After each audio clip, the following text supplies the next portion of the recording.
Òótọ́ ti padà farahàn. Kí Ọlọ́run kó máa ṣọ́ wa lọ́wọ́ ẹni tó ń ṣọ́ni tí a kò ṣọ́, àti wípé tí a bá ti ń jí ní àárọ̀ ká máa fi gbogbo nǹkan tó bá ti ń jẹ́ àkóbá, àdábá ká máa fi bú ní inú àdúrà wa ní àràárọ̀ kí a tó jáde o. Kọ́lọ́run kó má ṣe jẹ́ kí a ṣi ẹ̀ṣẹ̀ gbé. Kọ́lọ́run máa ṣọ́ ìṣísẹ̀ wa. Àwọn àdúrà tó yẹ kí a máa gbà kí a tó jáde nílé láàárọ̀ nìyí.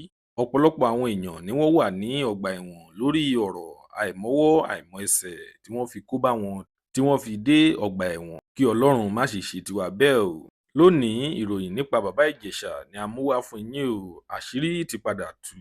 Ẹ máa bá wa kálọ kẹ́ lè gbọ́ kókó inú ìwé ìròyìn náà. Tó bá jẹ́ ìgbà àkọ́kọ́ tí ẹ ń wo fídíò wa nìyí, ẹ jọ̀wọ́ ẹ tẹ subscribe button láti máa rí púpọ̀ lára àwọn fídíò wa wò.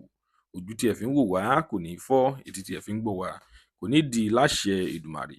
Ọpẹ́ Ọmọ Àjíbóyè lórúkọ tèmi. Ẹ kú dédé wòyí níbikíbi tẹ́ bá ti ń wò wá nílé lóko lẹ́yìn odi. Yomi Fábíyì òun ló fi ń yé wa wípé bàbá Ìjẹ̀ṣà kọ́ ni òun kọ́ ló ṣe ẹ̀sùn tí a fi kàn án. Ó ní bàbá Ìjẹ̀ṣà kọ́ o. Yomi Fábíyì ń fi ń yé wa, ó sì porúkọ èèyàn tí ó jẹ́ pé òun ló ṣe ẹ̀sùn náà.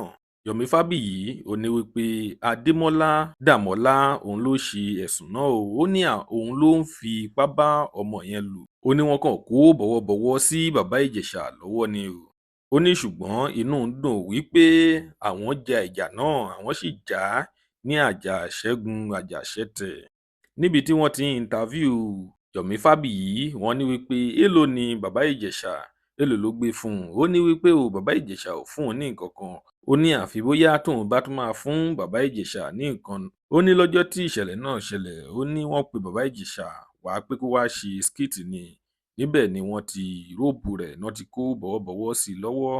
Lónìí a kò ní rí jù báyìí lọ. Tó bá jẹ́ ìgbà àkọ́kọ́ tí ẹ ń wo fídíò wa nìyí, ẹ jọ̀wọ́ ẹ tẹ subscribe button láti máa rí púpọ̀ lára àwọn fídíò wa wò. Ojú tí ẹ fi ń wò wá kò ní fọ́, etí tí ẹ fi ń gbọ́ wa kò ní di láṣẹ Èdùmàrè.